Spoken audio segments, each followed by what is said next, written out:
निपुण भारतची जी गणित पेटी आहे आपली, त्या गणित पेटीमध्ये भरपूर साहित्य आपल्याला आलं आहे की नाही. आणि त्या साहित्यापासून आपण तुम्ही वेगवेगळ्या आकृत्या बनवल्यात आहे की नाही. मग त्या आकृत्यांची आता आपल्याला काय करायची आहे, माहिती घ्यायची आहे.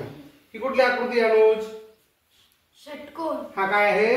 षटकोन आहे. काय असतं षटकोनाचं वैशिष्ट्य? काय माहिती सांगता येईल षटकोनाबद्दल आपल्याला अजून? षटकोनाला कोण किती असतात?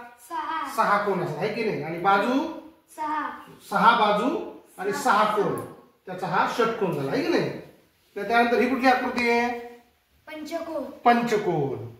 याला काय म्हणतात बरं पंचकोन? कारण की 5 कोण आणि 5 बाजू असतात. याला 5 कोण आहेत आणि त्या 5 बाजू आहेत म्हणून याला पंचकोन म्हणायचं. बरोबर. हा काय आहे? वर्तुळ. वर्तुळाची आकृती आहे. वर्तुळाला कोण असतात काय? नाही. नाही. ही कशाची आकृती आहे? चौकोन आहे हा. काय आहे हा? चौकोन. कुठलीच बाजू याची सारखी नाही. त्यानंतर हा काय आहे? त्रिकोण आहे की नाही. त्रिकोणाचे 3 प्रकार आहेत आहे की नाही. त्यातला हा एक प्रकार आहे. कुठला प्रकार आहे हा त्रिकोणाचा? हे बघ, तिन्ही बाजू कशा आहेत? सारख्या आहेत, समान मापाच्या आहेत. मग अशा त्रिकोणाला काय म्हणतात? समभुज त्रिकोण. समभुज त्रिकोण म्हणजे काय? ज्या त्रिकोणाच्या सगळ्या बाजू सारख्या आहेत त्याला म्हणायचं समभुज त्रिकोण. त्यानंतर हा दुसरा एक त्रिकोण आहे की नाही. हा कुठला त्रिकोण आहे? बघ, याच्या 2 बाजू समान आहेत आहे की नाही. मग हा कुठला त्रिकोण आहे? समद्विभुज. समद्विभुज म्हणजे 2 बाजू समान असणारा त्रिकोण, समद्विभुज त्रिकोण. आणि हा आहे नंतरचा अजून एक त्रिकोण आहे. याची कुठली बाजू समान दिसते का तुला? नाही. मग याची कुठलीच बाजू समान नाही म्हणून याचं नाव काय आहे? विषमभुज त्रिकोण. बरोबर. आता ह्या सगळ्या आकृतीची माहिती लक्षात राहील ना? चालते. आता आपण आर्याने बनवलेली आकृत्या बघू. कुठले? ही कुठली आकृती आर्या? लघुकोन. लघुकोन आहे हा. कशामुळे लघुकोन म्हणतात बरं याला? किती माप असतं याचं? 90 अंशपेक्षा कमी. लघुकोणाचं माप 90 अंशापेक्षा कमी असतं. बरोबर. हा कुठला कोण आहे? काटकोन. काटकोन. कशाला म्हणतात काटकोन सांग बरं? माप किती असतं या काटकोनाचं? 90 अंश. याचं माप असतं 90 अंश. आणि हा कुठला कोण आहे? विशाल कोन. विशाल कोन. का म्हणतात त्याला विशाल कोन? 90 अंशपेक्षा जास्त असणारा हा कोन. म्हणजेच काटकोनापेक्षा मोठा असणारा. विशाल म्हणजे मोठा. काटकोनापेक्षा मोठा विशाल कोन. त्यानंतर ही कसली आकृती आहे सांग बरं? कशाची आकृती ही? रेषा. ही काय आहे? रेषा.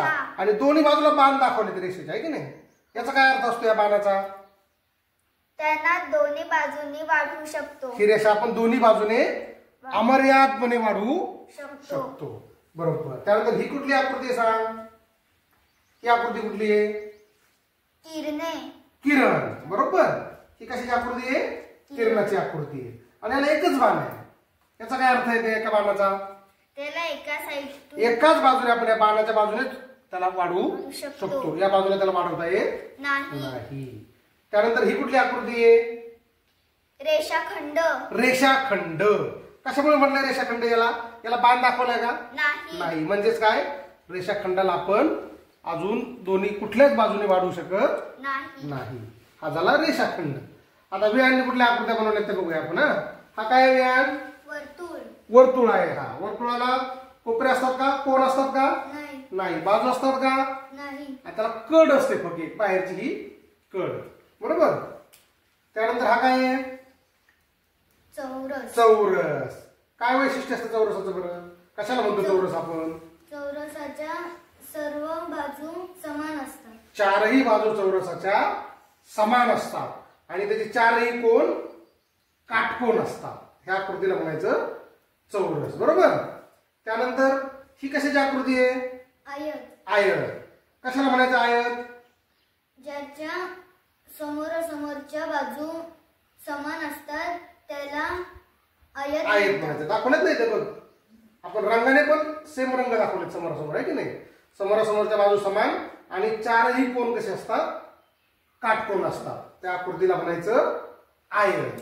आता ही कुठली आकृती आहे? पतंगकृती चौकोन. हा आहे पतंगाकृती चौकोन. याचं काय वैशिष्ट्य असतं? तर त्याच्या लगतच्या ज्या बाजू आहेत लगतच्या त्या बाजू सारख्या मापाच्या असतात. म्हणजे ही बाजू आणि ही बाजू सारख्या मापाच्या, तसंच ही बाजू आणि ही बाजू सारख्या मापाच्या आहेत. समजलं का तुम्हाला सगळ्या आकृत्या? आता सगळी माहिती लक्षात राहील ना? घरी गेल्यानंतर आता काय करायचं, तुम्ही कागदावर सगळ्या आकृत्या काढायच्या परत एकदा आणि त्याची माहिती व्यवस्थित लिहून आणायची. ठीक आहे?